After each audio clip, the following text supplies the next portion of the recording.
हमारा आज का टॉपिक है transistor. Transistor is again A semiconductor device. अभी हमने डायोड पहले पढ़ा था। डायोड में एक पी एन जंक्शन होता है जो एक एन टाइप और एक पी टाइप को मिलाकर जंक्शन बनाते हैं। इसमें भी पी एन जंक्शन होता है पर इसमें एक की बजाय दो पी एन जंक्शन होते हैं साइड बाय साइड। और ये दो पी एन जंक्शन बनाने के लिए हमको 4 सेमीकंडक्टर की जरूरत नहीं पड़ती, 3 सेमीकंडक्टर से हम 2 पी एन जंक्शन बना लेते हैं। ये 3 सेमीकंडक्टर से 2 पी एन जंक्शन किस तरह से बनेंगे? सो a transistor has got 3 semiconductors joined to each other. It has got 3 parts.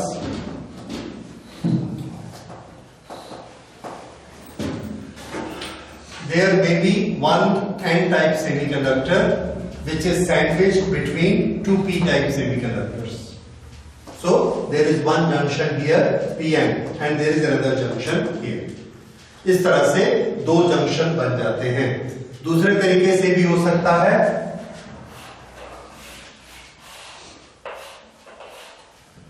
This is P and this is N type, this is N type. This is again another type of transistor. When the transistor is of this configuration, we call it PNP transistor, and this is called as NPN transistor.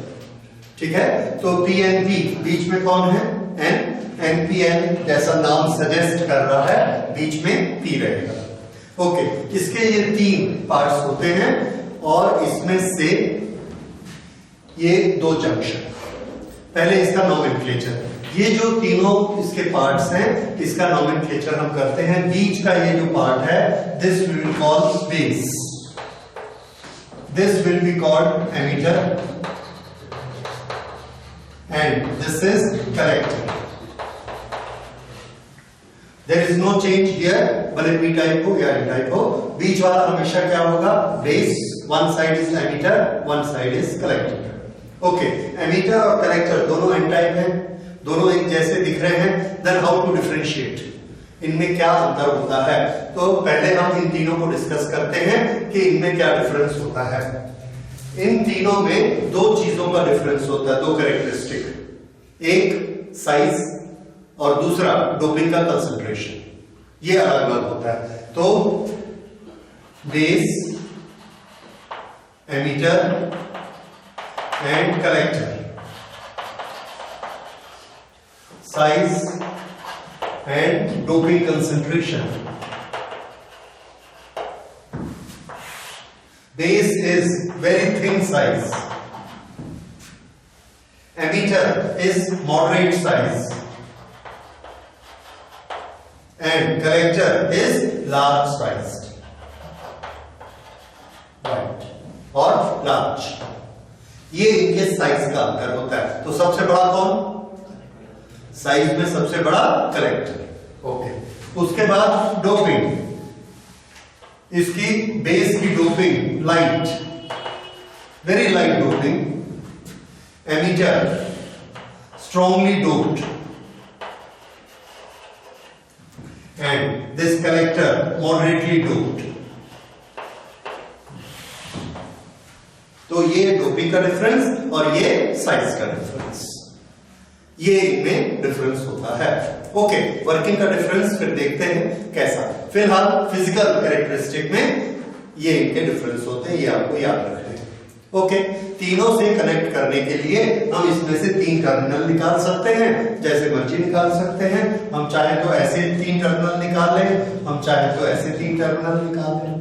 ये okay, तो अब इसमें इसका symbol किस तरह से इसका बनाया जाएगा? 1 base and these are 2 junctions. ये जो 2 जंक्शन हैं, इन दोनों जंक्शन को जब हम सर्किट में फिट करते हैं तो एक जंक्शन इसमें फॉरवर्ड बायस रखते हैं और एक जंक्शन रिवर्स बायस रखते हैं, तो ट्रांजिस्टर अपना फंक्शन शुरू करता है। फिर से एक जंक्शन फॉरवर्ड बायस और एक जंक्शन रिवर्स बायस। हमेशा ट्रांजिस्टर का कोई भी यूज जो भी हमने पढ़ना है सब यूज में यही तरीका है। ओके, यहां हमारे पास इनके दो जंक्शन बने हुए हैं, one is this junction and one is this junction. इस तरह से ये दो जंक्शन बनेंगे। ये डिप्लीशन लेयर्स हैं, इनकी डिप्लीशन लेयर है, दोनों में पोटेंशियल बैरियर होंगे। ये इसका स्ट्रक्चर है। अब अगर हम इसमें एमीटर और base, this is emitter, this is base, emitter और बेस में हमेशा एक सर्किट बनाएंगे which will be forward biased, और एन और पी में एक सर्किट बनाएंगे which will always be reverse biased. Base और कलेक्टर में जो ये जंक्शन है, इस जंक्शन के अक्रॉस जो सर्किट रहेगा वो कैसा रहेगा, रिवर्स बायस्ड। ये वाला जंक्शन एमीटर बेस जंक्शन ये हमेशा कैसा होगा, फॉरवर्ड बायस्ड। ये इसके कनेक्शन में है, तो इसको नोट कर लेते हैं, एमीटर बेस फॉरवर्ड बायस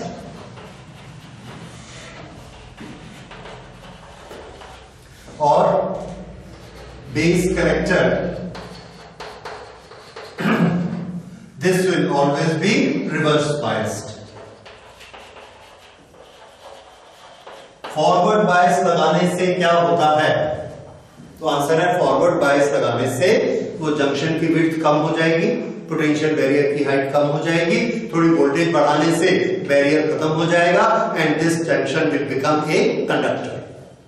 ये कंडक्टर जैसे बिहेव करेगा, करंट को फ्लो कराने देता है। कौन सी बायसिंग, फॉरवर्ड। रिवर्स बायसिंग करते हैं तो क्या होता है, डिप्लीशन लेयर और चौड़ी हो जाएगी, उसका रेजिस्टेंस ज्यादा हो जाएगा, पोटेंशियल बैरियर ऊंचा हो जाएगा and it will behave like a insulator, it will not allow current to pass. इसमें हम दोनों इकट्ठे लगाते हैं। कैसे दोनों इकट्ठे लगाते हैं, दो सर्किट बनाते हैं। तो दो सर्किट के लिए हमको क्या चाहिए, दो सर्किट के लिए हमको दो बैटरी चाहिए और चार टर्मिनल चाहिए। दो टर्मिनल इसके और इसके बीच में ऐसे, और दो टर्मिनल इसके और इसके बीच में। इस तरह से हमारी रिक्वायरमेंट 4 टर्मिनल्स की है। ओके, हमारे पास 4 टर्मिनल्स नहीं है, 3 टर्मिनल्स हैं, तो हम फिर ये करते हैं कि किसी भी एक टर्मिनल को दोनों सर्किट में यूज कर लेते हैं। किसी भी एक टर्मिनल को एक तरफ भी यूज कर लेते हैं, दूसरी तरफ भी यूज कर लेते हैं and we call it common terminal. तो हम इसमें बेस को भी कॉमन बना सकते हैं, जैसा अभी आप देख रहे हैं। हम चाहे तो इसमें एमीटर को भी कॉमन बना सकते हैं, वो हम अभी बनाएंगे, उसको देखेंगे, और हम चाहे तो कलेक्टर को भी कॉमन बना सकते हैं। ओके, इन तीनों को अभी करके देखेंगे। फिलहाल देखिए इसका सिंबल, ये ट्रांजिस्टर का सिंबल हम बनाते हैं, इन विच दिस इज बेस। ये टर्मिनल ये बेस है, ये हमने T बनाया और T में दिस इज बेस टर्मिनल। अब इसके बाद इसमें दो टर्मिनल हमको चाहिए, एक तरफ एमीटर और एक तरफ collector, and we make these 2 terminals like this. ये एक टर्मिनल है और ये दूसरा टर्मिनल है, इसमें से एक एमीटर होगा और एक बेस होगा।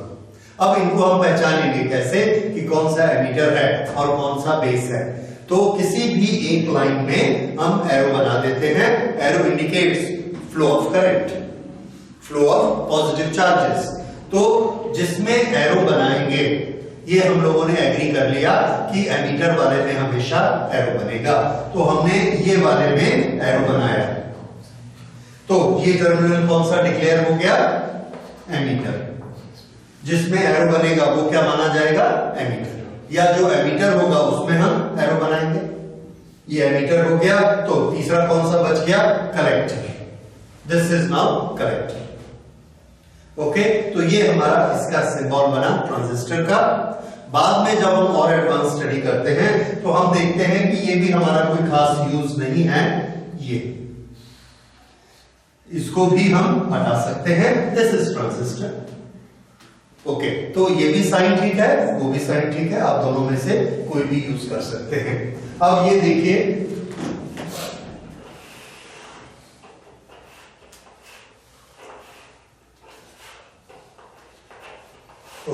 This is emitter and this is collector, this is base. ये तो हमने इससे पहचान लिया एरो से और टी से। उसके बाद ये पीएनपी है या एनपीएन है, इसको पहचानने के लिए आप हमेशा एरो को देखेंगे। एरो करंट की डायरेक्शन दिखाता है और करंट हमेशा पॉजिटिव से नेगेटिव की तरफ फ्लो होती है। तो यहां पर अगर ये एरो है तो इसको क्या होना चाहिए, P, और इसको क्या होना चाहिए, N। So this is P N, तो तीसरा ऑटोमेटिकली क्या होगा, P। तो ये क्या बना, PNP। ओके, फिर से देखिए,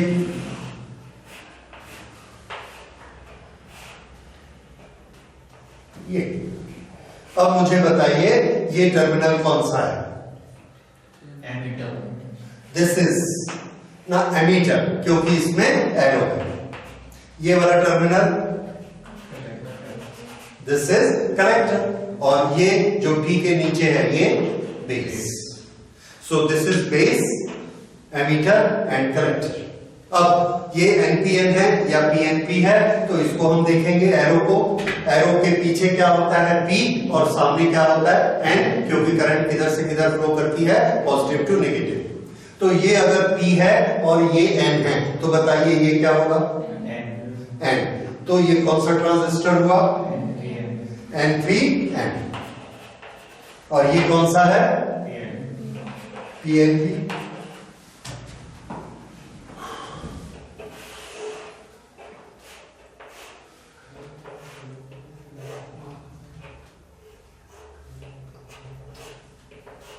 ओके, ये बताइए क्या है, yes, this is emitter. N है कि पी है, एन। एमीटर है तो ये कलेक्टर होगा, और ये वाला बेस होगा। बेस कैसा है, पी टाइप की एन टाइप, पी टाइप। ये यहां से एरो स्टार्ट होता है, so this is P type and this is again N type. So this is NPN। तो किसी भी कॉन्फ़िगरेशन में आप इसको बना सकते हैं। दूसरा, ये भी कोई नियम नहीं है कि बेस नीचे ही बनाना है, we can make it like this, ये we can make it like this. ये बेस इधर है और ये हमने किया, एरो लगाया, तो ये क्या बन गया, एमीटर, और ये बन गया कलेक्टर। और ये P से N है, सो दिस इज NPN। इस तरह से आप किसी भी तरफ उसको रोटेट कर सकते हैं। एमीटर लेफ्ट राइट किधर भी बना सकते हैं। तो ये उसके क्या क्या आप कर सकते हैं और क्या क्या नहीं कर सकते, उसके लिए ये सिंबल देख लीजिए, इस तरह से हम बनाया करेंगे। और अगर हम सर्कल नहीं बनाएंगे, even that it's a transistor. Okay, ये इसके बारे में हो गया। अब अगली चीज हम लेते हैं बायसिंग ऑफ ए ट्रांजिस्टर। अच्छा, बायसिंग ऑफ ए ट्रांजिस्टर करने के लिए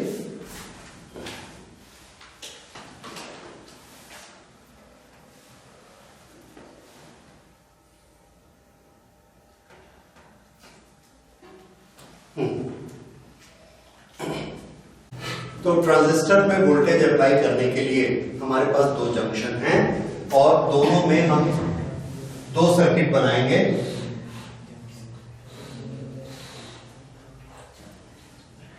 यहां पर हमारे पास दो जंक्शन हैं, दोनों का अपना अपना पोटेंशियल बैरियर है और दोनों की अपनी अपनी विड्थ है। ओके, दिस इज, कोई भी एक इसको मान लेते हैं, let us take it as P and P। तो इसके पास मेजॉरिटी चार्ज कैरियर क्या होंगे और माइनॉरिटी चार्ज कैरियर्स इलेक्ट्रॉन। इसके पास मेजॉरिटी चार्ज कैरियर्स होल्स और माइनॉरिटी चार्ज कैरियर्स इलेक्ट्रॉन। इसके पास मेजॉरिटी चार्ज कैरियर इलेक्ट्रॉन्स और माइनॉरिटी चार्ज कैरियर होल्स। अब देखिए, यहां कंसंट्रेशन ज्यादा है, यहां कंसंट्रेशन कम। इसका साइज इसके साइज से थोड़ा सा बड़ा है, ये पतला है, और इसके अंदर कंसंट्रेशन कैसा है, बहुत कम। इसके पास चार्ज पार्टिकल बहुत कम रहते हैं। ओके, ये अब हमने इसको बायस करना है, तो ये है emitter, base and collector. Emitter और बेस के बीच में हमको फॉरवर्ड बायस करना है, तो ये पी टाइप है। तो पी टाइप को हमें किससे लगाना चाहिए? तो आंसर है positive terminal of the battery. इसके साथ कुछ रेजिस्टेंस हो सकता है सर्किट में, ये रेजिस्टेंस, और यहां हमने बैटरी का प्लस लगा दिया और ये बैटरी का माइनस बेस के साथ लगा दिया। इस तरह से ये कनेक्ट हो गया। अब देखिए इसके इस तरफ, इस जंक्शन के इस तरफ क्या है? प्लस, और इस जंक्शन के इस तरफ क्या है? माइनस। तो इस जंक्शन के, ये जंक्शन कैसी बाइसिंग में हो गया? Forward biasing. ठीक है, अब यहां पर आते हैं। इसके लिए हम इसी को यूज कर लेंगे, क्योंकि इस जंक्शन की इस तरफ ये है और इस तरफ ये है, तो यहां से इसको हमने निकाला और ये एक रेजिस्टेंस है जो कि हमने इसके रास्ते में लगाया, लोड दिया, जो भी इसको मानिए, there may be a resistance in collector side. This is a resistance in base side, base और ये कलेक्टर। अब यहां पर हम एक सोर्स ऑफ ईएमएफ लगाएंगे, बैटरी लगाएंगे, चूंकि हमको बाइसिंग रिवर्स करनी है, तो P के साथ कौन सा टर्मिनल लगना चाहिए? नेगेटिव या positive? Negative. So we will put a negative terminal here and this.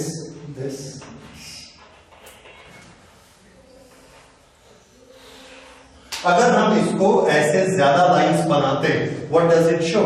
It shows it's a battery and its EMF is higher than this. This is a single cell. This is combination of cells. So combination of cell होने से क्या होगा? Battery की voltage बढ़ जाएगी। सो यहां एक larger battery use करते हैं। ये जो बीच का है, इसको हम इसकी बॉडी से जोड़ देते हैं और इसको हम कहेंगे, इसको हमने अर्थ कर दिया। ठीक है, that is for convenience for the flow of current. तो ये हमने किया। अब ये पी टाइप किससे जुड़ा है? माइनस से, और ये एन टाइप किससे जुड़ा? प्लस से। तो ये कौन सी बाइसिंग हो गई? Reverse biasing. ठीक है, तो ये वाले जंक्शन के अक्रॉस रिवर्स बाइसिंग की और इस जंक्शन के अक्रॉस हमने फॉरवर्ड बाइसिंग की। ट्रांजिस्टर के कनेक्शन ऐसे ही रहेंगे, कभी नहीं बदलेंगे। इसलिए ये पक्का याद रखिए, एमीटर बेस के बीच में क्या करना है? फॉरवर्ड, और बेस कलेक्टर के बीच में रिवर्स।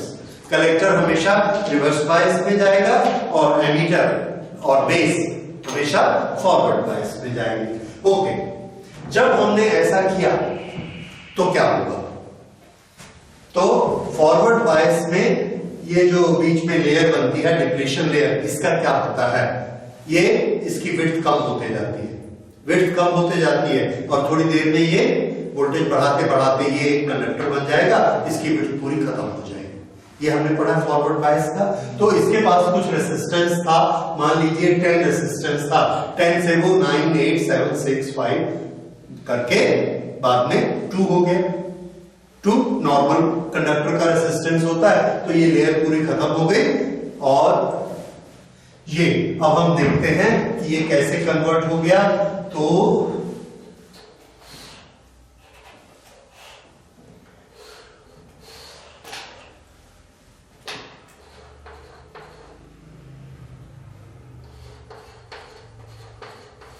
ये है E और ये है बेस, और ये लेयर डिप्लीशन लेयर पतली हो गई।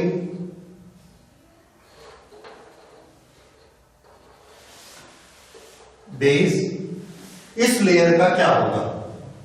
तो आंसर है ये रिवर्स बायस में है, तो रिवर्स बायस की डिप्लीशन लेयर ज्यादा चौड़ी हो जाएगी। तो ये वाली डिप्लीशन लेयर जो है यहां पर ये ऐसे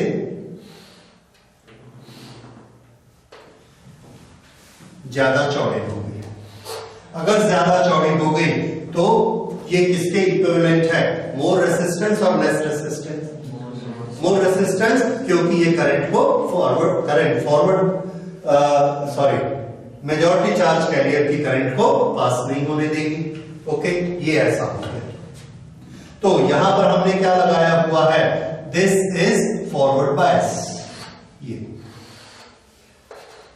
फॉरवर्ड बायस, ये P है, ये N है, तो यहां पर प्लस दिया और यहां पर माइनस, प्लस और माइनस ये हमने जोड़ दिए फॉरवर्ड बायसिंग। यहां पर हमने क्या किया, रिवर्स बायसिंग। फिर से ये P है, ये N है,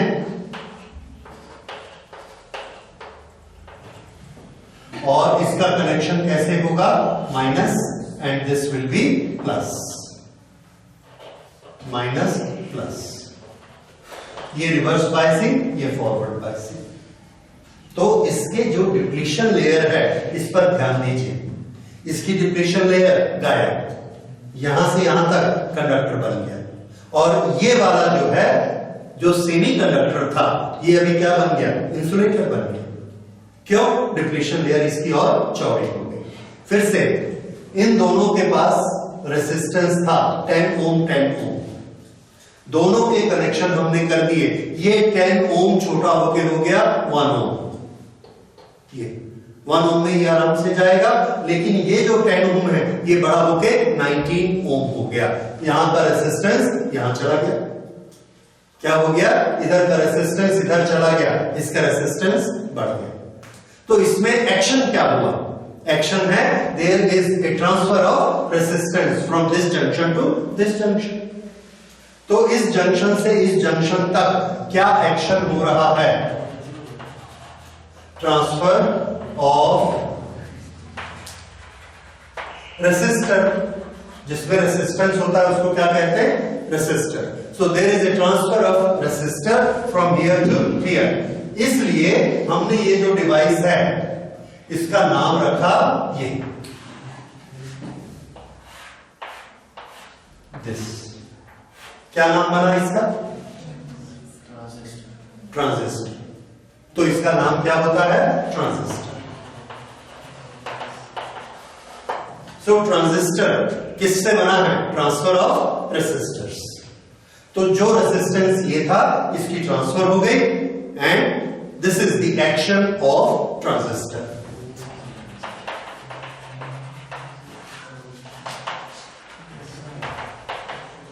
ओके, लेकिन ये ट्रांजिस्टर का जो एक्शन है, ये जब हमने ट्रांजिस्टर बनाया, ट्रांजिस्टर बनाते ही ये एक्शन नहीं हुआ। पीएन जंक्शन में डायोड में हमने एक चीज देखी थी, जैसे ही हम पी और एन को जोड़ते हैं उसके बीच में इलेक्ट्रिक फील्ड डेवलप हो जाता है, बाइसिंग करो या मत करो, उसके बीच में पोटेंशियल बैरियर बन जाएगा, बाइसिंग करो या मत करो।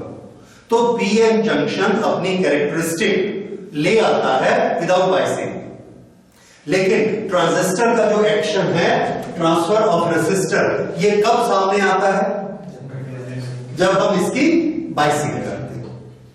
अगर बाइसिंग नहीं करेंगे तो ट्रांसफर ऑफ रेसिस्टर नहीं होगा। तो ये एक बड़ा ही छोटा सा स्पेशल कंसेप्चुअल क्वेश्चन कभी कभी पूछा जाता है, what is the difference between A PN junction and A transistor.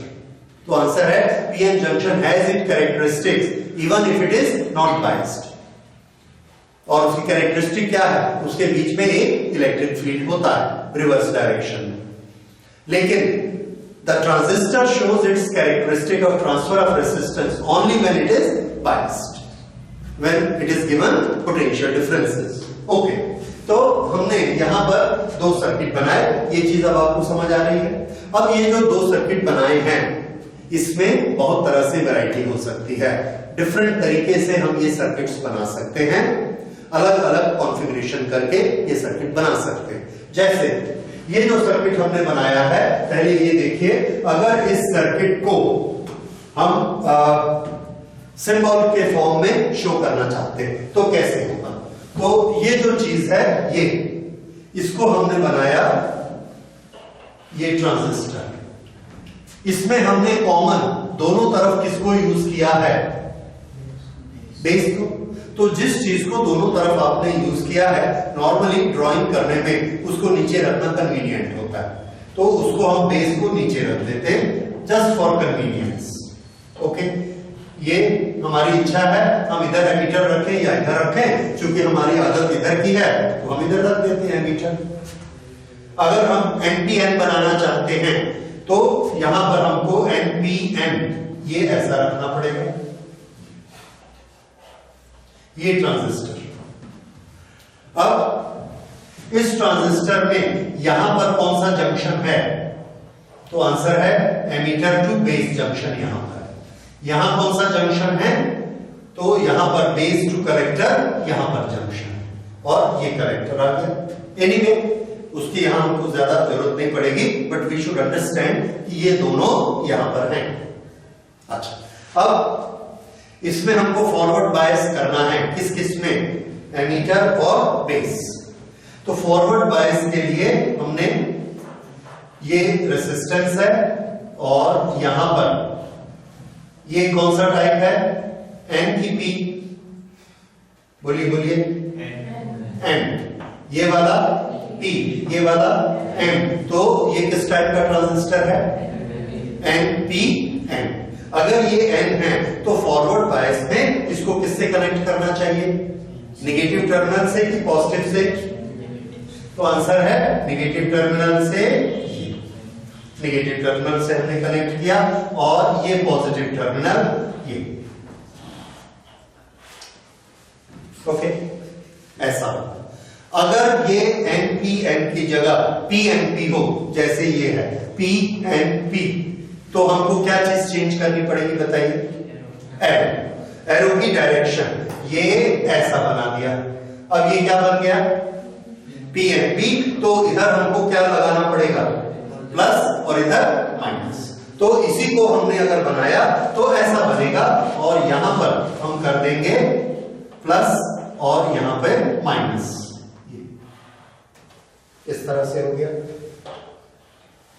Okay, अब यहां पर एक हमने ज्यादा पावरफुल बैटरी लगानी है, PNP। अगर ये P है तो यहां पर क्या आएगा, माइनस।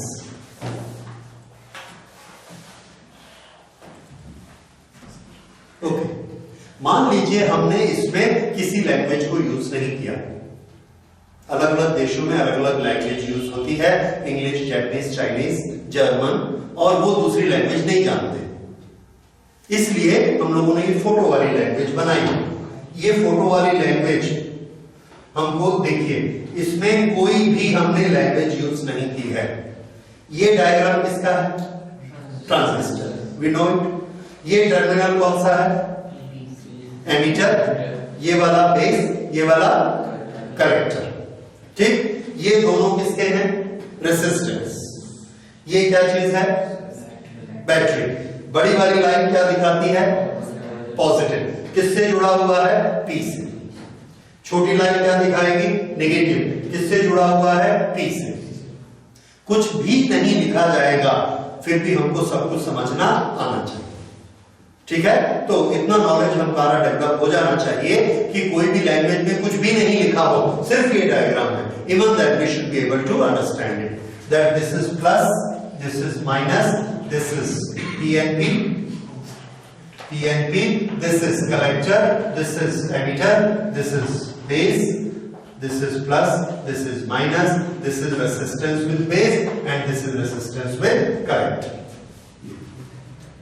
इस तरह से फिलिंग, लेबलिंग हो या नहीं हो, ये हमको समझ में आता है। अच्छा, ये ट्रांजिस्टर, ये ब्लॉक डायग्राम बना और ये हमने इसको सिंबॉलिक बना लिया। ऐसा भी बना सकते हैं और हम चाहे तो ऐसा भी बना सकते हैं, इवन दिस इज ट्रांजिस्टर। और मोस्टली आप जो डायग्राम्स देखेंगे, मार्केट में बहुत सारे सर्किट्स अवेलेबल हैं, ये डायग्राम उसमें बना रहता है। दिस शोज कि कौन सी चीज कहां पर है, और उसमें B, C, E कुछ नहीं लिखा रहता, ये simply have to understand it.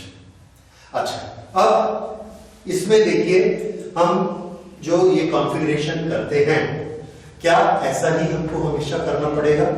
Answer है no, we have a variety. अभी हमने इसमें कॉमन बेस बनाया है, हम चाहें तो इसमें कॉमन एमीटर बना सकते हैं, हम चाहें तो कलेक्टर को कॉमन बना सकते हैं। वो डायग्राम हमारे किस तरह के बनेंगे? तो इसमें जो सबसे कॉमन, सबसे ज्यादा पॉपुलर है, दैट इज कॉमन एमीटर। ये अभी जो हमारा बना है ये कौन सा कॉन्फ़िगरेशन है? This is common base. तो हमारे कॉन्फ़िगरेशन क्या क्या हो सकते हैं?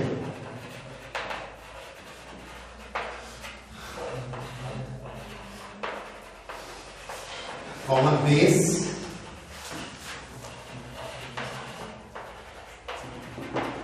Common emitter and common collector.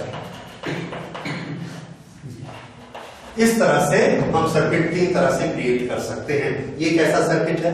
Common base. Common base. अगर पीएनपी हम इसको, ये पीएनपी है, अगर पीएनपी की जगह एनपीएन यूज करेंगे तो हमको क्या करना पड़ेगा? ये दोनों बैटरी का टर्मिनल उल्टा कर देना पड़ेगा बस। तो ये कौन सा कनेक्शन हो जाएगा फिर? एनपीएन। लेकिन हमारा रूल पक्का अपनी जगह रहेगा कि ई और बी के बीच में हमेशा हमको फॉरवर्ड बायस चाहिए और कलेक्टर और बेस के बीच में हमेशा रिवर्स बायस चाहिए। उसके लिए हम बैटरी के टर्मिनल को पलट सकते हैं, अलाउड, लेकिन इसका बायसिंग बदलना अलाउड नहीं। ओके, अब हम लेते हैं, ये कॉमन बेस हो गया,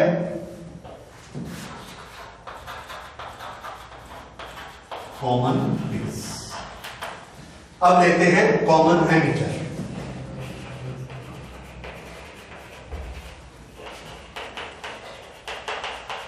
चूंकि एमिटर को कॉमन बनाना है, हम ऐसा नीचे एमिटर से निकालना चाहेंगे टर्मिनल, तो इसको हम ऐसे रख लेते हैं, इस तरह से बेस इधर बना देते हैं और ये दो आएंगे। अब इसको एमिटर ना चुन के इसको एमिटर चुन लेते हैं, ये इस तरह से। तो ये क्या हो गया? एमिटर, ये है बेस और ये कलेक्टर। पहचान में आ गया आपके? टी वाला हमेशा क्या रहेगा? बेस। अच्छा, अगर ऐसा बन गया है तो ये बताइए, ये पीएनपी बना है या एनपीएन बना है? Yes, because this is P N, तो ये बना एनपीएन। ओके, तो यहां से हमने ये कलेक्टर का टर्मिनल निकला, ये बेस का टर्मिनल, और यहां से निकाला ये एमीटर का टर्मिनल। ओके, अब एमीटर और बेस, इसके बीच जो जंक्शन है इसको फॉरवर्ड बायस करना है। अगर इसको फॉरवर्ड बायस करना है तो अभी आपने मुझे बताया ये क्या चीज है? एनपीएन। अगर ये P है तो इसके साथ कौन सा टर्मिनल लगने वाला है? पॉजिटिव, नेगेटिव, और ये हमने इसको आपस में जोड़ दिया। इसके बाद ये कलेक्टर N टाइप है तो इसके साथ हमेशा क्या लगेगा? उल्टा, यानी पॉजिटिव टर्मिनल लगेगा और यहां पर बीच में आएगा resistance of collector side, resistance in collector side, और फिर ये, और ये N है तो यहां पर क्या होगा? प्लस, फिर माइनस, फिर प्लस, फिर माइनस, और ये हमने यहां से इसको इस तरह से जोड़ दिया। ओके, ये अब देखिए ये बन गया कॉमन एमीटर। कलेक्टर, ये कलेक्टर कैसी बायसिंग है? रिवर्स। बेस कैसी बायसिंग है? फॉरवर्ड। तो ये हो गया common ammeter. Common ammeter configuration, और ट्रांजिस्टर कौन सा यूज किया? एनपीएन। पीएनपी करेंगे, बैटरी के टर्मिनल उल्टे हो जाएंगे और कोई चेंज नहीं होगा। ओके, ये है कॉमन एमीटर। इसी तरह से हम कॉमन कलेक्टर भी बना सकते हैं। ये कॉमन एमीटर में क्या आप ब्लॉक डायग्राम बना सकते हैं? ये थोड़ा सा चैलेंजिंग है, थोड़ा कंफ्यूजिंग है, लेकिन बना सकते हैं। किस तरह से बनेगा देखिए, ये एनपीएन, बीच में क्या लेना है हमको? पी, यहां पर एन, यहां पर एन। ये चीज है एमीटर, ये है बेस, और ये है कलेक्टर। ये हमारा स्टैंडर्ड तरीका ये है। अब यहां पर हमने इसके बीच में फॉरवर्ड बायसिंग करनी है। कॉमन किसको बनाना है? कैसे कॉमन बनाएंगे एमीटर को? तो आंसर है जिसको कॉमन बनाना है उससे दो टर्मिनल निकालिए। ये दो टर्मिनल, ठीक, दो टर्मिनल निकाले। एक टर्मिनल किसके साथ सर्किट बनाएगा? बेस के साथ, और दूसरा टर्मिनल कलेक्टर के साथ। ओके, देखिए ये बेस है, ये बेस, ये इसका रेसिस्टेंस, इसका नाम क्या है? Resistance of base. और यहां पर इसको लेकर आए, अब इसको फॉरवर्ड बायस करना है। बताइए ऊपर कौन सा टर्मिनल रखना है, और पॉजिटिव कि नेगेटिव? यस, ये तार कहां से आया? P से, नीचे वाला N से, इसलिए ये हो गया फॉरवर्ड बायस। ठीक है, अब इसको देखते हैं। यहां N से ये निकला, ये कलेक्टर का रेसिस्टेंस, ये इसकी बैटरी। N को किससे जोड़ना है हमको? प्लस से। तो ये कौन सा बायस हो गया? Reverse bias. और ये माइनस, ये माइनस को हमको किससे जोड़ना है? बेस से। लेकिन रास्ते में तो ये आता है, तो हमने इससे जोड़ दिया, इससे जोड़ा, क्या? माइनस।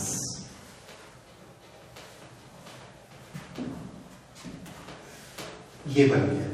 ये थोड़ा सा विचित्र दिख रहा है, बट दिस इज करेक्ट। किस तरह से करंट फ्लो होगी? तो ये वाला जो फॉरवर्ड बायस है, देखिए यहां से करंट ऐसे गई और ऐसे करंट फ्लो हो रही है, दिस करंट। ये कौन सी करंट है? This is forward bias through base and emitter. Okay, अब यहां से माइनस से इलेक्ट्रॉन जाएंगे ऐसे ऐसे, और ये प्लस यहां पर है प्लस। इन इलेक्ट्रॉन्स को ये प्लस की तरफ जाना है, और ये यहां से इस तरह से जाएंगे।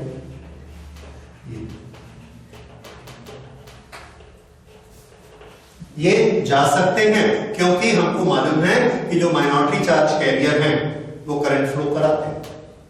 तो ये माइनॉरिटी चार्ज कैरियर यहां से आराम से फ्लो हो जाते, इस तरह से इसमें चले जाते। ये वाली करंट, ये एक, ये इसकी करंट फॉरवर्ड, इसकी करंट रिवर्स। अब इस चीज को थोड़ा सा डिटेल में समझिए, अभी आपको समझ में नहीं आया। एन टाइप में मेजॉरिटी कौन है? इलेक्ट्रॉन्स। माइनॉरिटी कौन है? होल्स। एन टाइप में ये माइनॉरिटी है, होल्स, और ज्यादा कौन है? इलेक्ट्रॉन्स। पी टाइप में ज्यादा कौन है? मेजॉरिटी P, माइनॉरिटी कौन है? इलेक्ट्रॉन्स। एन टाइप में फिर मेजॉरिटी किसकी है? इलेक्ट्रॉन्स, और माइनॉरिटी कौन है? होल्स। ओके, ये वाला लेयर ये ज्यादा चौड़ा हो गया है, और ये लेयर खत्म हो गया है इस फॉरवर्ड बायस के कारण। ये जो लेयर B और C के बीच में बना है, ये इसको हमने बाइसिंग कौन सी दी है? तो इसको हमने N टाइप को प्लस लगाया है, और P टाइप को किससे जोड़ा है? माइनस से। तो रिवर्स बायस है। रिवर्स बायस में ये प्लस है, तो यहां पर जो इलेक्ट्रिक फील्ड बनता है, इस इलेक्ट्रिक फील्ड में डायरेक्शन कौन सी होती है? तो आंसर है डायरेक्शन होती है N से P की तरफ। ये डायरेक्शन, ये डायरेक्शन N से P की तरफ। ये आप PN जंक्शन में पढ़ चुके हैं। जो बीच में डिप्लीशन लेयर बनती है, एक साइड इसका पॉजिटिव होता है, वो कौन सा साइड होता है? जो N की तरफ रहता है, क्योंकि इसके इलेक्ट्रॉन्स कम हो गए यहां से। ओके, तो इधर प्लस होता है, इधर माइनस होता है। ये इलेक्ट्रिक फील्ड, ये इलेक्ट्रिक फील्ड किसको किधर जाने देता है? तो आंसर है ये वाला इलेक्ट्रिक फील्ड जो माइनॉरिटी चार्ज कैरियर्स होते हैं उनको फ्लो करने देता है, इसीलिए उसमें रिवर्स करंट होती है। तो इसके पास माइनॉरिटी चार्ज कैरियर कौन है? इलेक्ट्रॉन। इलेक्ट्रॉन इलेक्ट्रिक फील्ड के अलोंग जाते हैं कि अपोजिट जाते हैं?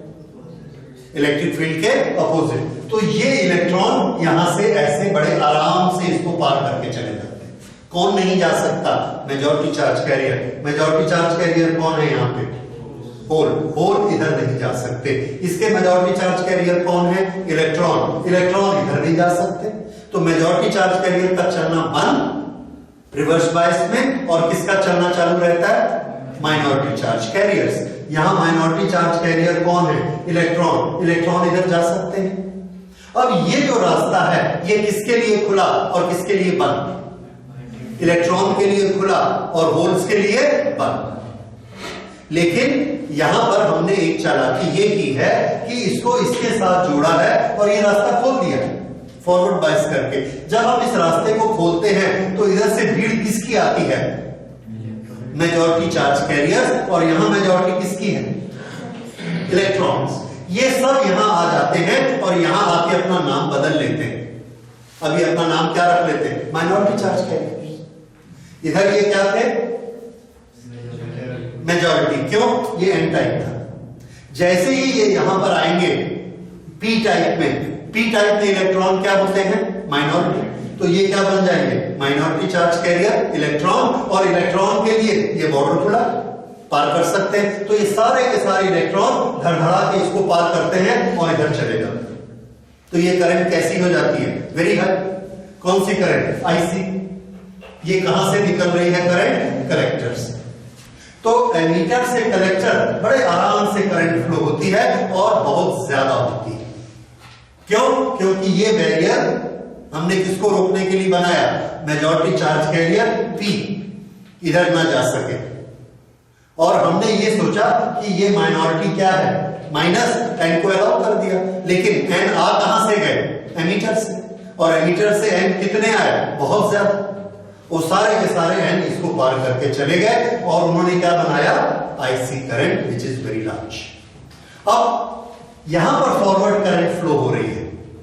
ये फॉरवर्ड करंट इस सेल के कारण, इसमें भी माइनस से इलेक्ट्रॉन आए और इधर गए।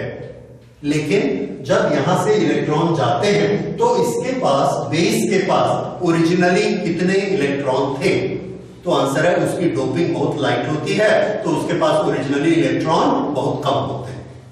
ये वाले इसके पास 2, 3 इलेक्ट्रॉन थे। तो इसकी फॉरवर्ड बायस करंट 3 इलेक्ट्रॉन से ज्यादा नहीं बढ़ सकती। ओके, तो ये फॉरवर्ड इधर जो करंट जाती है, बेस में जो करंट जाएगी उसको हम बोलेंगे I base. Current in the base. ये करंट इन द बेस। ये बेस की करंट छोटी करंट हो जाती है। क्यों छोटी करंट हो जाती है? क्योंकि बेस के पास नंबर ऑफ चार्ज पार्टिकल कैसे हैं? बहुत कम है। ये करंट जो बनेगी, जो इलेक्ट्रॉन ऐसे ले जाएगी, इसके पास इलेक्ट्रॉन बहुत कम है, इसलिए ये करंट बहुत कम होती है। देखिए करंट किस पर डिपेंड करती है? I is equal to NeAVD। ये अगर नंबर ऑफ चार्जेस इसके पास कम है, चार्ज कैरियर्स, तो इसकी कंडक्टिविटी कम है। उसके कारण ये करंट कैसी बनेगी? कम बनेगी। इस सर्किट में आइए। इस सर्किट में हमने इधर अलाउ कर दिया है, इसके पास बहुत सारे चार्ज कैरियर्स हैं, इसके पास भी वोल्टेज कैसी है? High voltage. High voltage, large number of charge carriers, तो ये क्या करता है? ज्यादा करंट को अलाउ कर देता है। तो यहां से ये 2 करंट फ्लो हो रही है, एक ये और एक ये। ये करंट किसमें जाती है? एमीटर, बेस, ये ऐसे फॉरवर्ड बायसिंग। ये वाली करंट किसकी है? एमीटर, बेस, कलेक्टर, ये रिवर्स बायसिंग। इस तरह से एक्चुअली करंट फ्लोज होती हैं। हम इसको ऐसा दिखाते हैं, इस तरह से। यहां करंट कैसे फ्लो हो रही है? तो आंसर है ये प्लस है, ये करंट की डायरेक्शन। इलेक्ट्रॉन की डायरेक्शन ऐसी, करंट की डायरेक्शन ऐसी, फॉरवर्ड बायस। किस किस के बीच में? बेस और एमीटर। यहां देखिए ये कलेक्टर है, कलेक्टर से जो करंट है प्लस से ये करंट है, और ये बेस, ये आईसी कलेक्टर, और ये कौन सी करंट है? आई ई। यहां प्लस से जाएगी, ये करंट इधर आएगी माइनस में, यहां प्लस से करंट जाएगी और ये मैंने उल्टा लगा दिया निशान, this should be like this. Plus से करंट ऐसे जाएगी, इलेक्ट्रॉन ऐसे जाएगी, तो ये ऐसे करंट फ्लो हुई, ये वाली करंट ऐसे फ्लो हुई। यहां पर ये जंक्शन है, किरचॉफ लॉ वाला जंक्शन, ये करंट का जंक्शन है, दो तरफ से करंट आती है, नीचे जाती है, तो यहां पर करंट का क्या इक्वेशन बनेगा? इनकमिंग करंट कितनी है? IB और IC, ये इनकमिंग, ये भी इनकमिंग। आउटगोइंग करंट कितनी है? IE, तो इक्वेशन क्या बना? IE is equal to IB plus IC। This is current equation of transistor, कहीं भी आप लीजिए ये मिलेगा। So IE is equal to IB plus IC, this is current equation. अगर आप इस करंट इक्वेशन को ब्लॉक डायग्राम में चेक करिए तो देखिए ये वाली करंट जो जा रही है इस सर्किट में, बेस वाले सर्किट में, ये करंट कौन सी है? IB। और ये जो करंट जा रही है इस ब्रांच में, इसका हमने नाम क्या रखा है? IC। यहां पर ये IC, तो ये जो हमारा एमीटर टर्मिनल है, एमीटर टर्मिनल में टोटल करंट कितनी एंटर कर रही है? IB प्लस IC, और दोनों का कंबाइंड नाम क्या है? IE, क्योंकि ये कहां जा रही है? एमीटर में, तो IE किसके बराबर हुआ? IB plus IC। IE is equal to IB plus IC। इस तरह से ये बना। So this is our current equation. ठीक है, तो ये कौन सा कॉन्फ़िगरेशन हो गया? Common emitter. अब इसी के बेसिस पर हम और आगे इसके सर्किट्स बनाकर पढ़ेंगे, but this is our common circuit. Transistor के हम जितने भी यूज पढ़ने वाले हैं क्लास 12 में, 3 एप्लीकेशंस हम पढ़ने वाले हैं: transistor as a switch, transistor as amplifier and transistor as oscillator. Transistor को कोई भी एंड यूज में आप यूज करिए, सर्किट डायग्राम उसका बेसिकली ऐसा ही रहेगा। E और B के बीच में फॉरवर्ड बायसिंग और कलेक्टर के साथ में रिवर्स बायसिंग। एंड यूज जो भी थोड़े थोड़े बदल के हम उसके एंड यूज बदलते जाते हैं, कभी स्विच बना देते हैं, कभी ऑसिलेटर बना देते हैं, कभी एम्पलीफायर बना देते हैं। तीनों चीजें हम पढ़ेंगे इसके बाद। और हम जो यूज करेंगे वो हमने सिर्फ प्रिंसिपल पढ़ना है, तो प्रिंसिपल पढ़ने के लिए हम सिर्फ एक कॉन्फ़िगरेशन यूज करेंगे, उससे हमको उसका प्रिंसिपल समझ में आ जाएगा। और वो कॉन्फ़िगरेशन हमने यूज करना है कॉमन एमीटर। कॉमन एमीटर में हम दोनों तरह के ट्रांजिस्टर ले सकते हैं, PNP भी ले सकते हैं और NPN भी ले सकते हैं। तो हम चॉइस करेंगे NPN। मैं रीजन आपको लिखवा दूंगा NPN क्यों यूज करेंगे, कॉमन एमीटर क्यों यूज करेंगे। लेकिन अभी हमारे सिलेबस में क्या है? कॉमन एमीटर और कौन से टाइप का ट्रांजिस्टर? NPN टाइप का ट्रांजिस्टर, ये वाला सर्किट NPN कॉमन एमीटर। इसको लेकर ही हम सब चीजें बनाया करेंगे, इसलिए आपको ये सर्किट मास्टर कर लेना है और इसमें किसी तरह की गलती नहीं होनी चाहिए। कैसे गलती? ये माइनस प्लस उल्टा नहीं होना चाहिए। करंट की डायरेक्शंस देख लीजिए, इस करंट का नाम IB, इस करंट का नाम IC, इस करंट का नाम IE। इस तरह की करंट्स होंगी। ये रेजिस्टेंस के नाम RC and this is RB। Okay, इस तरह से इसमें और भी नोमेनक्लेचर देंगे। अच्छा, इसके बाद एक सर्किट हम और चाहे तो बना सकते हैं, common collector, but that will be only for information, उसको हम कहीं यूज नहीं करेंगे। ठीक है, तो कॉमन कलेक्टर में थोड़ा सा प्रॉब्लम होता है, थोड़ा कंफ्यूजन होता है कि कॉमन कलेक्टर में ये नीचे हमको किसको रखना है? कलेक्टर को। तो हमने इसको ऐसे बनाया, this is collector, this is emitter, NPN बनाते हैं, NPN। तो NP ये एमीटर, एमीटर, ओके, ये कलेक्टर, ये बेस, बेस और emitter NPN।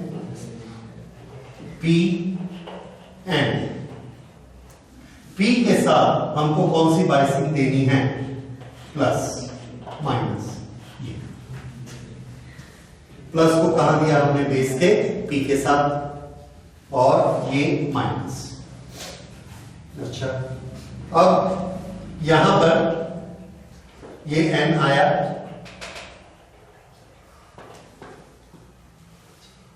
Collector n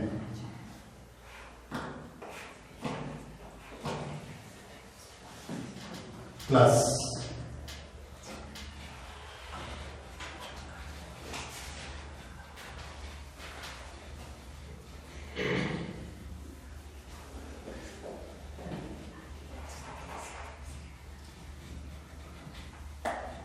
okay, इसमें थोड़ा सा कंफ्यूजन होगा कि हमको n किधर रखना है और p किधर। इसमें ये दो टाइप के आप याद रखिए, कॉमन बेस और कॉमन एमिटर। कॉमन कलेक्टर हम लोग ड्रॉ नहीं करेंगे, करेक्ट। ओके, ये हो जाने के बाद में अब ये करंट इक्वेशन हमने देख लिया।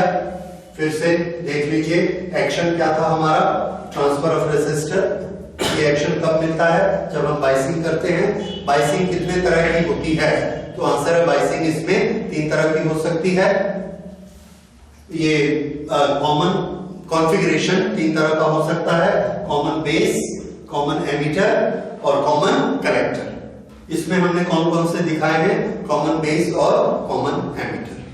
ठीक, अब इसके बाद अगली चीज हम लेते हैं, इसके किस तरह से हम सर्किट बनाएंगे, किस तरह से एप्लीकेशन करेंगे और इसके कैरेक्टरिस्टिक क्या होंगे।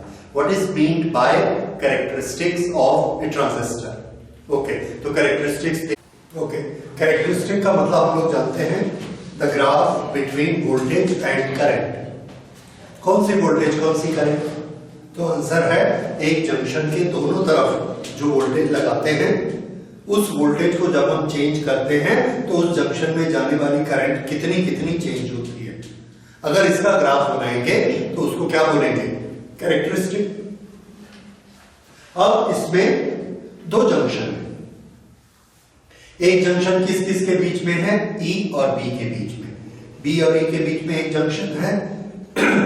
अगर उस जंक्शन के अक्रॉस वोल्टेज लगाएं और उसकी करंट को देखेंगे तो वो वोल्टेज कौन सी होगी, बिटवीन B एंड C। इसमें जो करंट फ्लो हो रही है B और E वाले सर्किट में, ये वाली, ये कौन सी करंट है, IB। इसमें तो ये दोनों का कॉम्बिनेशन है, तो फॉरवर्ड बायस वाले जंक्शन से जो करंट जा रही है वो कौन सी है, IB। तो ये वाला VBC अगर हम चेंज करते हैं तो ये IB भी चेंज होता है, और इन दोनों के बीच अगर ग्राफ बनाएंगे तो उसको इस जंक्शन का, इस सर्किट का कैरेक्टरिस्टिक ग्राफ कहेंगे। इस सर्किट का नाम क्या है। तो आगे जब हम एम्पलीफायर बनाएंगे या दूसरी चीजें बनाएंगे, एप्लीकेशंस बनाएंगे, तो हम देखते हैं कि इस तरफ से हम इसको अपने सिग्नल्स देते हैं और इधर से सिग्नल लेते हैं। तो ये वाला साइड आउटपुट साइड कहलाता है। कौन सा साइड, कलेक्टर की साइड वाला, जिसमें रिवर्स बाइसिंग है। ये वाला कौन सा साइड है, आउटपुट। और ये वाला कौन सा साइड है, इनपुट। इनपुट कहां से देंगे, तो आंसर है, याद रखिए, इनपुट हम यहां से देते हैं, यहां से। ये 2 पॉइंट्स हैं। जैसे माइक्रोफोन लगाना है, यहां लगाएंगे, कैमरा लगाना है, यहां लगाएंगे, तो अपने सिग्नल हम यहां से देंगे। अगर हमको स्पीकर चलाना है इससे, तो स्पीकर चलाने के लिए यहां से वोल्टेज लेंगे, ये। तो ये दोनों टर्मिनल क्या कहलाते हैं, आउटपुट टर्मिनल। तो ये आउटपुट किस किस के बीच में होता है, C और E के बीच में, और इनपुट किसके बीच में होता है, B और E के बीच में।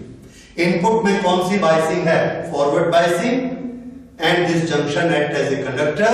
और आउटपुट में कौन सी बाइसिंग है, रिवर्स बाइसिंग है, और इसमें ये करंट फ्लो होती है। This battery is larger, this battery is smaller. Okay, फिर से कैरेक्टरिस्टिक में हमने क्या देखना है, इस वोल्टेज को चेंज करेंगे तो ये करंट कैसी चेंज होगी। अगर हम इसका ग्राफ बनाएंगे तो हम उसको कहेंगे इनपुट कैरेक्टरिस्टिक। क्योंकि ये साइड कौन सी है, तो आंसर है ये इनपुट साइड है, और ये कौन सी साइड है, आउटपुट साइड है। इनपुट साइड के बीच में एक जंक्शन आता है, उस जंक्शन के अक्रॉस ये वोल्टेज हमने लगाई है बी और ई के बीच में, और इसमें करंट कितनी फ्लो हो रही है, IB। तो हम क्या करते हैं, टेबुलेशन करते हैं और इस VBC को बदलते हैं। कैसे बदलते हैं, तो इसका सोर्स ऑफ एनर्जी कहां है, आंसर है ये इसका सोर्स ऑफ एनर्जी। इस सोर्स ऑफ एनर्जी के साथ, इस सेल के साथ एक रिहोस्टेट लगाते हैं। रिहोस्टेट को जैसे ही हम घुमाएंगे इसकी वोल्टेज सर्किट की चेंज होगी। उस पूरे सर्किट को शो करने के लिए हम यहां पर रिहोस्टेट नहीं बनाएंगे, हम सिर्फ यहां एक छोटा सा साइन दे देंगे लाइक दिस। ये एरो क्या शो कर रहा है, ये वोल्टेज वेरिएबल है, इसको हम वेरी कर सकते हैं। अच्छा, फिर से नॉमेनक्लेचर देखिए, VBB क्या है, बेस बैटरी। बेस बैटरी की वोल्टेज कितनी है, VBB, और कलेक्टर बैटरी की वोल्टेज कितनी है, VCC। ओके, ये दोनों बैटरीज हैं। टर्मिनल के बीच voltage, common terminal, sorry collector terminal और ये वाला एमीटर टर्मिनल, इन टर्मिनल के बीच की वोल्टेज का नाम हमने क्या दिया, VCE। बैटरी वोल्टेज अलग चीज है, और ये ट्रांजिस्टर के दोनों टर्मिनल के बीच की वोल्टेज का ये नाम। यहां पे ट्रांजिस्टर के दोनों टर्मिनल के बीच की वोल्टेज का नाम क्या है, VBE। ये B है और ये, तो VBE, ये इनकी वोल्टेज के बीच का नाम, और इस करंट का नाम ये वोल्टेज है, और VBB क्या है, इस सेल की वोल्टेज। इसके बाद यहां से वोल्टेज थोड़ा कम होगी, कुछ और बदलेगी, ये वोल्टेज आएगी। इसलिए BE अलग है, VBB अलग है, VCC अलग है और VCE अलग है। ये रेजिस्टेंस बीच में आएगा, इधर वोल्टेज चेंज हो जाएगी। ओके, तो ये सबके नाम पहचान में आ रहे हैं, करंट के सबके नाम दे दिए, वोल्टेज सबके हमने नाम दे दिए। अब हम क्या करते हैं, टेबुलेशन। इस टेबुलेशन में हम ये यहां से रिहोस्टेट चलाते हैं, चेंज करते हैं, और ये वोल्टेज बदलती है। ये हमको यहां इंडिकेटर दिखाता है, तो हमने यहां पर VBE लिया, और सामने इसमें जितनी करंट दिखेगी उसको यहां लिखा IB। शुरू में ये दोनों 0 0 स्टार्ट किया, इसको हमने किया 0.2, 0.4, 0.6, 0.8, 1.0, 1.2, ऐसे इसको वोल्टेज दिया। ये इसकी रीडिंग को देख के इसको ऐसा बढ़ाना शुरू किया, तो 0 से वो वोल्टेज बढ़नी शुरू हुई। हर बार जब ये होता था तो हम इसकी करंट को देखते हैं, इसकी करंट को देखते हैं, और करंट की जो रीडिंग होती है इसके सामने लिख लेते हैं। तो हमने क्या देखा कि जब ये 0 था तो इसकी रीडिंग 0, जब ये 0.2 था तो रीडिंग 0, जब 0.4 था तो रीडिंग 0.1, 0.6 भी था तो रीडिंग 0.1, उसके बाद 0.8 हुआ तो ये रीडिंग हो गई 0.4, उसके बाद ये रीडिंग हो गई 0.8, उसके बाद ये रीडिंग हो गई 1.2, ऐसे बढ़नी शुरू। अब इसका हमने ग्राफ बनाया। इसका जब हम ग्राफ बनाते हैं तो ये ग्राफ हमको इस तरह से मिलता है। ये करंट I, कौन सी, बेस, और ये वोल्टेज किस किस के बीच में, बेस और एमीटर। ये 0 से हमने स्टार्ट किया, तो शुरू में करंट कैसी उठ रही थी, 0 0 0, ये 0 0 0, और फिर ऐसे उठ गई। और ये आपकी पहचान का है, इसको आपने पहले देखा है ग्राफ, किसमें आया था, ये फॉरवर्ड बायसिंग में आना ही चाहिए, क्योंकि अभी भी इनके बीच कौन सी है, फॉरवर्ड बायसिंग, तो ग्राफ तो वही आएगा। ठीक है, सो अब इस ग्राफ का नाम हमने क्या कर दिया है, इनपुट कैरेक्टरिस्टिक। ऐसा क्यों आया है, क्योंकि फॉरवर्ड बायसिंग का ग्राफ है, फॉरवर्ड बायसिंग का जंक्शन का ग्राफ ऐसा ही होता है। और ये वाली वोल्टेज क्या कहलाती है, cut in voltage, knee voltage, cut in voltage, ये इसका नाम है। तो ये कौन सा कैरेक्टरिस्टिक है, इनपुट कैरेक्टरिस्टिक। लेकिन इसमें ना एक स्पेशल चीज होती है। स्पेशल चीज क्या होती है कि जब यहां से इलेक्ट्रॉन इधर जा रहे होते हैं, उस समय ये वाली वोल्टेज VCE इसको प्रभावित करती है। अगर ये वोल्टेज हमने बहुत हाई कर दी तो ये यहां से एक्स्ट्रा इलेक्ट्रॉन को खींच लेगी। एक्स्ट्रा इलेक्ट्रॉन को खींच लेगी तो ये करंट बढ़ जाएगी। लेकिन ये करंट इस वोल्टेज के कारण नहीं बढ़ी। किसके कारण बढ़ी? इस वोल्टेज के कारण बढ़ी, तो हमारी रीडिंग गलत हो गई, क्योंकि हम इफेक्ट किस किस का पढ़ रहे हैं कि ये वोल्टेज बढ़ाने से ये करंट कितनी बढ़ती है। बीच में अगर इस वोल्टेज ने दखल कर दिया, इसने इसको बढ़ा दिया, तो फिर क्या होगा? उसको बढ़ाने से तो ये जरूरी होता है कि हम VCE को बढ़ने नहीं दें। क्यों? ताकि ये यहां से कोई एक्स्ट्रा इलेक्ट्रॉन को खींचे। आपने पहले डायग्राम बनाया हुआ है, दोनों इलेक्ट्रॉन चलते हैं, दो अलग अलग सर्किट चलते हैं। तो अगर हम VCE बहुत हाई कर देते हैं, ये यहां पर VCE लगती इसके बीच में, अगर ये वाली वोल्टेज हाई होगी तो हो सकता है ये वाले इलेक्ट्रॉन को वो ज्यादा खींच लेगी इस सर्किट वाले को, क्योंकि ये प्लस है, हाई बैटरी है, तो इसको भी खींच लेगी। तो ये वाला IB हमारा अननेसेसरी बढ़ जाएगा। किसके कारण? इसके कारण। वो हम नहीं चाहते, क्योंकि हम इन दोनों का इफेक्ट ही देख रहे हैं। इसलिए हम क्या करते हैं, इसको कांस्टेंट रखते हैं। कैसे कांस्टेंट रखते हैं? तो ये हमारे पास डिवाइस है, इसके साथ ये हम वेरिएबल बना लेते हैं रिवर्सस्टेट लगा के। इसको जब वेरिएबल बना लेते हैं, इसको से हम इसको कंट्रोल कर सकते हैं, कम भी कर सकते हैं, ज्यादा भी कर सकते हैं। तो अगर इसको बढ़ाने से हम देख रहे हैं कि ये बढ़ रहा है, तो इसको कम करके वापस पुरानी रीडिंग पे ले आएंगे। अगर कम हो रहा है तो इसको बढ़ा के फिर पुरानी रीडिंग पे ले आएंगे। इसको हम चेंज नहीं होने देंगे, और इसकी जितनी रीडिंग है उसको हम यहां लिख देंगे, VCE is equal to so much. यानी उतने VCE पर हमने इनपुट कैरेक्टरिस्टिक बनाया, ऐसा बना। अगर हम वो VCE बदल देते हैं, अगर ये वाला VCE जैसे पहले हमने 4 वोल्ट रखा, पूरी हमने ये वाला कैलकुलेट कर लिया, इसमें VCE कितना रखा हुआ है? 4 वोल्ट।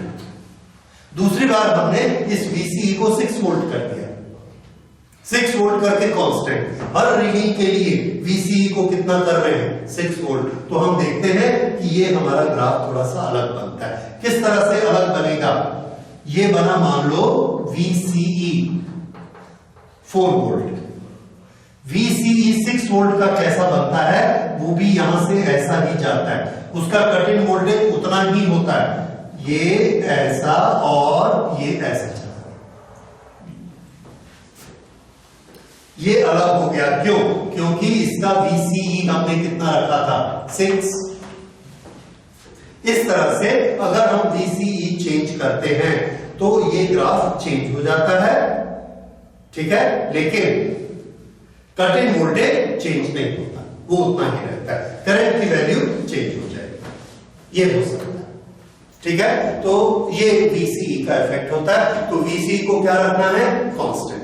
और उससे हमको क्या मिलता है? Input characteristic. इनपुट कैरेक्टरिस्टिक में हम क्या देखते हैं? इनिशियली करंट कितनी होती है? 0।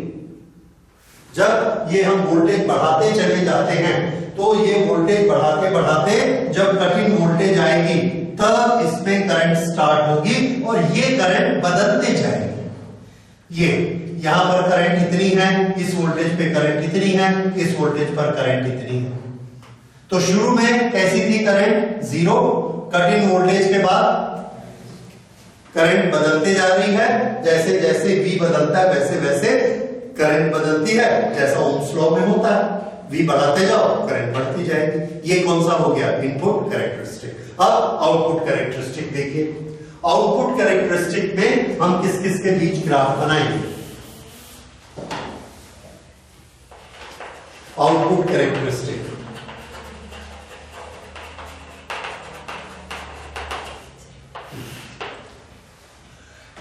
आउटपुट कैरेक्टरिस्टिक में ये हमारा आउटपुट साइड है। आउटपुट साइड की वोल्टेज कितनी है? VCE, और करंट कितनी है? IC। तो हम जो इसमें टेबुलेशन करते हैं, ये टेबुलेशन, इसमें IC और VCE, ये इनके हमने वेरिएशन करने हैं। ओके, ये वाली वोल्टेज को इसकी हेल्प से चेंज करते जाएंगे और जितनी इसकी रीडिंग आएगी उसको यहां लिखते चले जाएंगे। अच्छा, इसके लिए हमको बेस जंक्शन में थोड़ी सी करंट देनी पड़ती है, नहीं देंगे तो क्या होगा? आंसर है, अगर हम बेस में फॉरवर्ड से कुछ करंट लाकर नहीं देंगे तो उसके पास चार्ज पार्टिकल नहीं होंगे। अगर उसके पास चार्ज पार्टिकल नहीं होंगे तो उसकी कंडक्टिविटी जीरो होगी। अगर उसकी कंडक्टिविटी जीरो होगी तो वो करंट को अलाउ नहीं करेगी और हम क्या देखते हैं कि ये कलेक्टर करंट हमको जीरो मिलती है। तो एक चीज, अगर हम IB जीरो करते हैं, IB जीरो करते हैं तो IC भी कितनी हो जाती है? जीरो हमेशा। क्यों? IB जीरो के कारण हमने उसको चार्ज पार्टिकल कितने अलाउ किए? जीरो, कुछ भी नहीं। तो जो उसके पास अपने चार्ज पार्टिकल थे माइनॉरिटी वाले, वो तो शुरू में रिवर्स करंट बन के चले गए। उसके बाद इधर से आने अलाउ नहीं किया हमने, IB जीरो रखा। अगर इधर से चार्ज पार्टिकल नहीं आएंगे, उसकी कंडक्टिविटी नहीं बढ़ेगी तो IC फ्लो नहीं हो सकता। उसके लिए चार्ज पार्टिकल चाहिए। I is equal to NeAVD, N चाहिए। N is number of particles। वो नंबर ऑफ पार्टिकल्स कहां से मिलते हैं? एमीटर से आते हैं। कौन सी करंट से आते हैं? फॉरवर्ड बायस वाली करंट से आते हैं, IB से आते हैं। अगर हमने IB जीरो कर दी तो उसके पास चार्ज पार्टिकल नहीं होगा, IC बनेगी ही नहीं, IC जीरो रहेगी। इसलिए इस एक्सपेरिमेंट को शुरू करने के लिए पहले हमको थोड़ी सी IB देनी ही पड़ती है। हमने IB की कुछ वैल्यू दी, जैसे IB हमने कर दिया 100 माइक्रो एम्पियर, छोटी सी 100 माइक्रो एम्पियर, ये करंट माइक्रो में होती है। ओके, अब उसके बाद हमने VCE को बदलना शुरू किया, VCE को बढ़ाना शुरू किया, तो 0 0 तो रहेगा। उसके बाद इसकी वोल्टेज को हमने बढ़ाना शुरू किया, 1 2 3 4 5 6 ऐसे वोल्टेज बढ़ाना शुरू किया। तो IC को हम देखते हैं रिवर्स बायस में है। रिवर्स बायस में कौन सी करंट फ्लो होती है? रिवर्स करंट, और रिवर्स करंट शुरू से बढ़ना शुरू कर देती है।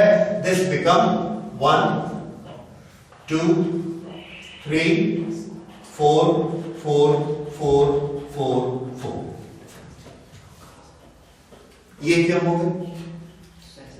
यस, ये क्या हो गए? Saturation current. क्यों? क्योंकि उस समय बेस में कितने पार्टिकल प्रेजेंट थे? 4। तो पहले हमने वोल्टेज बढ़ाई तो उसमें से एक पार्टिकल दौड़ा, और वोल्टेज बढ़ा दी, 2 दौड़े, और लोग बढ़ाई 3, उसके बाद कितने चल रहे हैं? 4। उसके बाद अगर हम वोल्टेज बढ़ाते हैं तो उसके पास और पार्टिकल नहीं, इसलिए कितने ही हमेशा चलते रहते? 4, और वो 4 ही सर्किट में ऐसा घूमते रहेंगे, तो करंट कितनी हो जाएगी? ओनली 4। अब इसका जब हम ग्राफ बनाने जाते हैं तो ये आउटपुट कैरेक्टरिस्टिक हमको इसका इस तरह से मिला। वोल्टेज, कौन सी वोल्टेज? CE, CE, ये है current, output current IC। Okay, ये आउटपुट करंट हम नापना शुरू करते हैं, और ये ऐसे गई, पहले बढ़ती है और बढ़ के फिर कांस्टेंट 4 मिली एम्पियर, ऐसा। ओके, ये वाली जो करंट है, ये मान लो मिली एम्पियर्स में हमने ली, 10 मिली एम्पियर, 20 30 40 40 40 40 40, तो ये करंट कितनी हो गई? 40 मिली एम्पियर। मैक्सिमम सैचुरेशन में पहुंच के वो रुक गई। तो ऐसा ग्राफ बनेगा। ये ग्राफ आप पहले पढ़ चुके हैं, और उस समय हमने इसको कौन से क्वार्टर में बनाया था? 4th क्वार्टर में बनाया था। अभी किस में बना रहे हैं? 1st क्वार्टर में बना रहे हैं, वैल्यूज लेके, direction we don't mind. Okay, तो ये ऐसा बन गया। इसमें हमने जो इसको चार्ज पार्टिकल चलने के लिए दिए, बेस सेक्शन में कहां से लाके दिए? IB से। जो फॉरवर्ड वाला हमारा इनपुट सर्किट बना है, वहां से हमने चार्ज पार्टिकल लाए IB के द्वारा। तो जब IB इसको लाकर देता है 4 पार्टिकल, पहली रीडिंग में इसके पास कितने पार्टिकल थे? 4। दूसरी में या 40, दूसरी में 40, तीसरी में 40, चौथी में 40, छठवीं में 40। अगर ये बीच में 50 हो गए तो क्या हो जाएगा? तो आंसर है ये सैचुरेशन करंट बढ़ जाएगी, तो हमारी रीडिंग खराब हो जाएगी। क्यों? क्योंकि हम रिलेशन किस दो के बीच पढ़ रहे हैं, VC और IC के बीच में। इसके बीच में अगर हमने IB चेंज कर दिया तो ये वाला खेल बिगड़ जाएगा, ये रिलेशन बिगड़ जाएगा। इसलिए हम IB को चेंज नहीं करने देते। इसलिए इस पूरे एक्सपेरिमेंट में कांस्टेंट किसको रखना है, IB, ताकि हम उसको करंट फ्लो कराने के लिए जो चार्ज पार्टिकल देते हैं उसका नंबर फिक्स रहे। हमने 100 पार्टिकल दिए थे कि आप चला लो, तो जैसे जैसे ये वोल्टेज बढ़ती है इसके पार्टिकल बढ़ते जाते हैं। इसने 10 चलाए, 20 चलाए, 50 चलाए, 100 चला दिए, उसके बाद 100 100 100 100 या 40 दिए तो 40 40 40 40 ऐसे फ्लो कर रहे हैं। अभी हमने इसको करंट कितनी दी हुई है, 100 माइक्रो एम्पियर। ये क्या है, IB। ओके, ये हमारा ग्राफ इस तरह से बनेगा। IC कितनी है, 40, VC ये सैचुरेटेड करंट, ये इसका ग्राफ। अब हमने इसका सेकंड स्टेप लेने के लिए IB को थोड़ा सा बढ़ा दिया। कहां से बढ़ाया, यहां से। यहां से जब हम इसको चेंज करते हैं, इसमें चेंजेस होंगे, इसके चेंज होने के कारण I बढ़ जाएगा। और ये IB जो पहले 40 था या IB जो पहले 100 था, इस IB को हमने बढ़ा के कर दिया 200 कर दिया। अब जब पहले वाले के पास 100 माइक्रो एम्पियर था, उसके पास अवेलेबल इलेक्ट्रॉन 40 थे, तो उसने ज्यादा से ज्यादा कितनी करंट बना ली, 40 मिली एम्पियर। मैं एग्जांपल दे रहा हूं, एग्जैक्ट नंबर नहीं बता रहा हूं। अब जब हम इसको डबल कर दे रहे हैं तो जो चार्ज पार्टिकल आएंगे एमीटर से वो भी ज्यादा होंगे। अब अवेलेबिलिटी ऑफ इलेक्ट्रॉन बढ़ गई, तो जब सैचुरेशन बनेगा तो क्या अब 40 में सैचुरेशन होगा, आंसर है नहीं, अब 80 में होगा। क्यों? क्योंकि उसके पास 18 है। इसलिए जब हम 200 लेके इसी एक्सपेरिमेंट को रिपीट करते हैं तो ये कहां जाएगा, 40 50 60 70 80, उसके बाद 80 80 80 ऐसा हो जाएगा। और ये हमको कैसा मिलेगा, ये बढ़ते बढ़ते बढ़ते बढ़ते कहां तक जाएगा, 80 तक। उसके बाद फिर ये कांस्टेंट हो गया, ये 80। और अभी हमने IB कितना रखा हुआ है, 200 माइक्रो एम्पियर, ये उसका ग्राफ। अब उसके बाद हम क्या करते हैं, और ज्यादा पार्टिकल लेते हैं। IB को हमने बढ़ाकर 200 की बजाय 300 कर दिया। यहां से हर रीडिंग के बाद हम इसको चेक करते हैं कि ये 300 होना चाहिए, ताकि उसको चार्ज पार्टिकल उसी क्वांटिटी के मिले, ना कम ना ज्यादा। फिर हम क्या करते हैं, इस V को बढ़ाते चले जाते हैं और इस I की रीडिंग लिखते हैं। फिर से हम क्या देखते हैं कि ये करंट बढ़ी 0 10 20 30 40 60 70 80, और अब ये करंट बढ़ते बढ़ते बढ़ते गई 120 तक, और 120 में जाके फिर कांस्टेंट हो गई। अब कितने में कांस्टेंट हुई, 120 मिली एम्पियर। अब हमने IB कितना दिया था, 300, तो यहां हमने नोट कर लिया IB 300 माइक्रो एम्पियर। इसी तरह से अगर हम एक और रीडिंग लेंगे तो वो हमको ऐसे मिलेगी। यहां पर IB हम कितना कर रहे हैं, 400 माइक्रो एम्पियर, और ये हमको मिल गई यहां पे 40 80 120 160। इस तरह से ये IC बढ़ते जाती है, IC इन मिली एम्पियर्स। जब क्यों बढ़ रही है, क्योंकि हम IB की वैल्यू चेंज कर रहे हैं। ये वाला जो कैरेक्टरिस्टिक है, ये वाला जो ग्राफ है, ये हमने किस सर्किट में चेक किया, आउटपुट में बनाया, इसलिए इसका नाम क्या है, आउटपुट कैरेक्टरिस्टिक। तो ये आउटपुट कैरेक्टरिस्टिक, हर बार में हमने किसको कांस्टेंट रखा, IB। ये क्या चीज है, इनपुट कैरेक्टरिस्टिक। इनपुट कैरेक्टरिस्टिक में कांस्टेंट किसको रखते हैं, VCE को, ताकि इधर का इधर इफेक्ट मत आए। इसमें एक बार इसको IB दे दिया, पूरा एक्सपेरिमेंट कर लिया आउटपुट के लिए, फिर दूसरी बार IB दिया, फिर पूरा एक्सपेरिमेंट किया, ऐसे हमारी अलग अलग रीडिंग्स आ गई। तो ये कौन सा कैरेक्टरिस्टिक हो गया, आउटपुट कैरेक्टरिस्टिक, ये वाला इनपुट कैरेक्टरिस्टिक। आउटपुट कैरेक्टरिस्टिक में शुरू में करंट बढ़ती है, बाद में कांस्टेंट हो जाती है। इसमें शुरू में करंट कांस्टेंट रहती है, बाद में बढ़ती है, एक दूसरे के उल्टे होते हैं। ठीक है, ओके। तो ये input characteristic, output characteristic. Output characteristic में एक खास बात देखिए, आईबी किस सर्किट का है? इनपुट सर्किट का करंट है। इनपुट सर्किट के करंट को हमने पहले 100 रखा और उसको बढ़ाकर 300 कर दिया। 100 से 300 किसको किया? इनपुट को। 100 से 300 क्या? Micro ampere. माइक्रो कितना होता है? 10⁻⁻6। तो हमने इस करंट को कितना बढ़ाया? यहां से यहां तक 300 minus 100 that is equal to 200। ये डेल्टा आईबी में कितना चेंज किया? 200 माइक्रो एम्पियर। माइक्रो क्या होता है? 10⁻⁻6। जब हम ऐसा करते हैं तो आउटपुट में हमारी करंट 40 से बढ़ के कितनी हो गई? 120। कितना बढ़ गया? 40 से 120 कितना ऊपर है? 80। ये करंट कितनी बढ़ जाती है? 80। अगर ये करंट 80 बढ़ गई तो 80 क्या है? Milliampere. तो आईसी में चेंज आता है। आईसी में कितना चेंज आया? 80 मिली एम्पियर। कौन सा चेंज बढ़ा है? आईसी उससे 1000 गुना बढ़ा है। यानी आईबी के चेंजेस जब हम माइक्रो एम्पियर लेवल के करते हैं तो आईसी के चेंजेस किस लेवल के होते हैं? मिली एम्पियर लेवल के होते हैं, इससे 100 गुना ज्यादा। ठीक है, तो आईबी में अगर हम छोटा सा यहां पर चेंज करते हैं, यहां से माइक्रोफोन लगा के हमने इसमें छोटा सा चेंज किया, ये तो हम क्या देखते हैं कि अगर इसमें छोटा सा चेंज है तो आउटपुट में हमको बड़ा सा चेंज मिलता है। ऐसे ये चेंज किसमें मिलता है? डेल्टा आईसी में, जबकि ये चेंज हमने किसमें किया? आईबी में।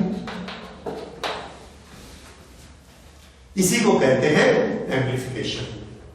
जब हम माइक्रोफोन में चेंज कर रहे हैं माइक्रो एम्पियर्स में, तो स्पीकर में चेंज किसमें हो रहे हैं? मिली एम्पियर्स, उससे 100 गुना ज्यादा करंट। ये इसका स्पेशल एक्शन है।